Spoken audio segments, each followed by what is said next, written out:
વડકુઈ ગામમાં રમેશભાઈ નામનો એક ગરીબ માણસ પોતાના પરિવાર સાથે રહેતો હતો. પરિવાર નાનો હતો, પત્ની સીતાબહેન અને 2 સંતાનો. રમેશભાઈ રોજ મજૂરી કામ કરીને જે કમાતા તેમાંથી જ ઘર ચાલતું. વરસાદ ઓછો પડે તો કામ પણ ઓછું મળે. ઘણા દિવસો તો એવું બનતું કે ઘરમાં માત્ર રોટલી અને મીઠું જ ખાવું પડે.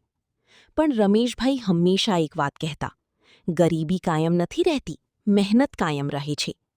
સીતાબહેન પણ ઘરમાં બેઠા બેઠા હાથકામ કરતી, ગામની મહિલાઓ માટે કાપડ પર કઢાઈનું કામ કરતી. બાળકો સરકારી શાળામાં ભણતા અને સાંજે પપ્પાને કામમાં મદદ કરતા. એક દિવસ ગામમાં કૃષિ મેળો લાગ્યો. ત્યાં રમેશભાઈએ ઓર્ગેનિક શાકભાજી અને ડ્રીપ સિંચાઈ વિશે જાણ્યું. તેમણે વિચાર્યું કે થોડું જોખમ લઈને ખેતીમાં નવું કરવું જોઈએ. તેમણે ગામની સહકારી મંડળીમાંથી થોડું લોન લીધું અને પોતાના નાના ખેતરમાં ટમેટાં, મરચાં અને કાકડીની ઓર્ગેનિક ખેતી શરૂ કરી. શરૂઆતમાં લોકો હસતા, અરે રમેશ, આથી શું ધનલક્ષ્મી આવશે? પણ રમેશભાઈ હાર માન્યા નહીં. દિવસ-રાત મહેનત કરી. બાળકો પણ રજાના દિવસોમાં ખેતરમાં મદદ કરવા જતા. થોડા મહિનામાં પાક ખૂબ સારો આવ્યો.